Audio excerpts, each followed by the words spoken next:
আসসালামু আলাইকুম everyone, welcome back to my channel সুমনার রান্নায় সবাইকে অনেক অনেক স্বাগতম। আজকে আমি নিয়ে এসেছি নতুন একটা রেসিপি, আর সেটা হচ্ছে চিংড়ি মাছের বিরিয়ানি।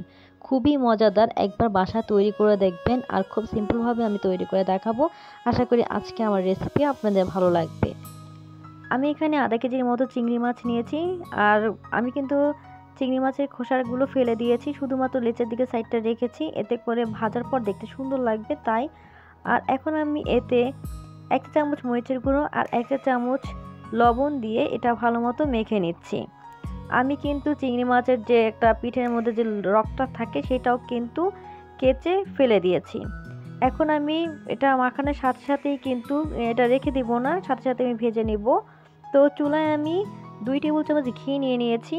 আর এখন আমি এগুলো ভেজে নিব। প্রত্যেকটা সাইড কিন্তু 1 মিনিট করে ভেজে নিলেই হবে। খুব বেশি ভাজার দরকার নেই, বেশি ভাজলে দেখা যাবে রাবারের মতো একদম শক্ত হয়ে যাবে, আর পুড়ে গেলে কিন্তু একদমই ভালো লাগবে না। তো এর জন্য 1 মিনিট করে প্রত্যেকটা সাইড ভেজে নিতে হবে।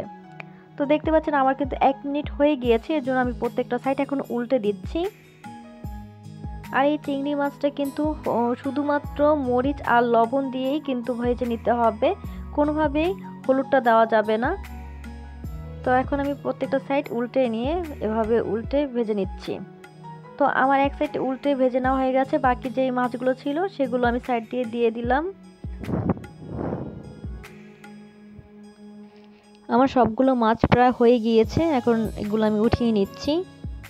এখন আমি সেম প্যানের মধ্যেই কিন্তু দিয়ে দিচ্ছি পর্যাপ্ত পরিমাণে তেল।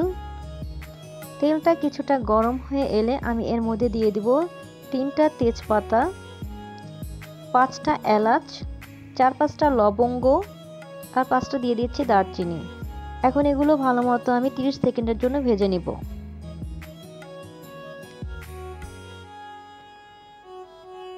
এরপর এগুলো ভাজা হয়ে গেলে আমি দিয়ে দিব 1 কাপের মতো পেঁয়াজ কুচি। পেঁয়াজ কুচিটা কিন্তু খুব বাদামি করে ভাজতে হবে না, জাস্ট একটু সফট হয়ে আসলেই আমি এর মধ্যে একে একে মশলাগুলো দিয়ে দিব। তো আমি প্রথমে দিয়ে দিচ্ছি 1 চামচ আদা বাটা, 2 চামচ রসুন বাটা, দিয়ে দিচ্ছি টমেটোর পেস্ট 1 টেবিল চামচ। আর এগুলো দিয়ে ভালো মতো আবারও আমি একটু কষিয়ে নিব। কিছুটা কষানো হয়ে গেলে আমি দিয়ে দিচ্ছি আধা কাপের মতো কোকোনাট মিল্ক।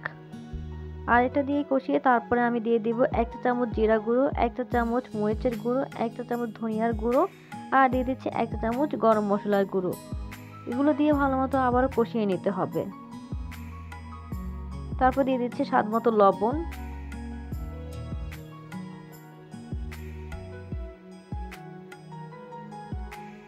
এখন দিয়ে দিব টক দই। আমি এখানে 2 চামচ টক দই দিয়ে দিচ্ছি। দিয়ে দিচ্ছি 4-5টা কাঁচামরিচ। এরপর দিয়ে দেবো 1 চামচ চিনি। এখন এগুলো দিয়ে আমি ভালো মতো কষিয়ে নেব। 5 থেকে 6 মিনিটের মতো ভালো মতো কষাতে হবে। আর মশলাটা যত ভালো কষানো হবে ততই কিন্তু খেতে মজা হবে। তো দেখুন আমার এটা কিন্তু 5-6 মিনিটের মতো কষানো হয়ে গিয়েছে, তেলগুলো উপরে চলে এসেছে। এখন আমি এর মধ্যে দিয়ে দিব ভেজে রাখা চিংড়ি মাছগুলো। এখন এই চিংড়ি মাছগুলো এটার সাথে আমি ভালো মতো মিশিয়ে আর দিয়ে দিলাম বাকি যে কোকোনাট মিল্কটা ছিল সেটা দিয়ে এখন কষিয়ে নেব প্রায় 5 থেকে 6 মিনিট। চিংড়ি মাছ কিন্তু খুব বেশি রান্না করতে হয় না, অল্প আঁচে এটা কষিয়ে নিলে কিন্তু খুব ভালো সিদ্ধ হয়ে যায়। আমি যেহেতু আবারও এটা দমে দেব, এর জন্য আমি 5-6 মিনিটের জন্যই কষিয়ে এটা রান্না করে নেব। তো আমার এটা কষানো হয়ে গিয়েছে, এখন আমি একে একে শুধুমাত্র চিংড়ি মাছগুলো উঠিয়ে নিচ্ছি।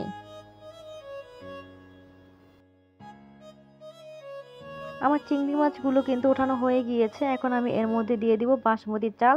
এখানে 4 কাপ বাসমতি চাল রয়েছে, আর এই চালটা কিন্তু আমি আধা ঘন্টা পানিতে ভিজিয়ে রেখে তারপর স্ট্রেনারে ঝরিয়ে নিয়েছি।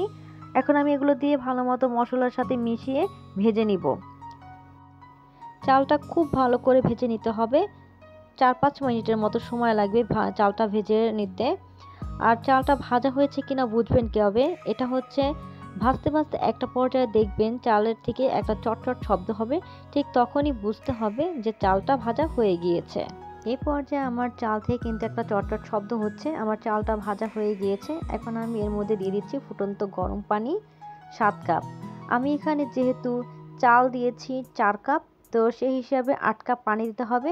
আর আমার চালটা যেহেতু আমি আগে থেকেই আধা ঘন্টা ভিজিয়ে রেখেছিলাম, এর জন্য আমি এর মধ্যে 7 কাপের মতো পানি দিয়ে দিয়েছি। আর দিয়ে দিচ্ছি এখানে আমি কাজু বাদাম, কিশমিশ আর 4-5টা কাঁচামরিচ। দিয়ে দিচ্ছি স্বাদ মতো লবণ। আমার কাছে লবণটা একটু কম লেগেছে, এর জন্য লবণটা আমি একটু দিয়ে দিলাম। এখন এটা ভালো মতো নেড়ে চেড়ে আমি ঢাকনা দিয়ে দিচ্ছি যতক্ষণ পর্যন্ত পানিটা গায়ে গায়ে লেগে না আসে। তো দেখতে পাচ্ছেন ইতিমধ্যে আমার পানিটা কিন্তু একেবারে শুকিয়ে এসেছে। তো আমি এর মধ্যে একটু নাড়াচাড়া দিয়ে দিচ্ছি। নাড়াচাড়া করে আমি এর মধ্যে দিয়ে দিব চিংড়ি মাছগুলো। চিংড়ি মাছগুলো দিয়ে আমি আবার একটু নেড়ে চেড়ে তারপর ভাপে দিয়ে রাখবো প্রায় 10 থেকে 15 মিনিটের মতো।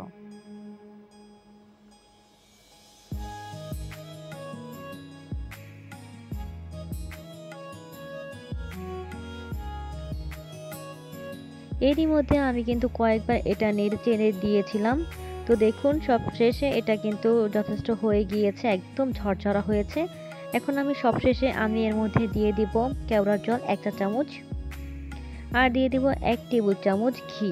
সবশেষে যদি এইটা দেওয়া হয় তাহলে কিন্তু সবচেয়ে বেশি সুন্দর একটা ফ্লেভার আসে।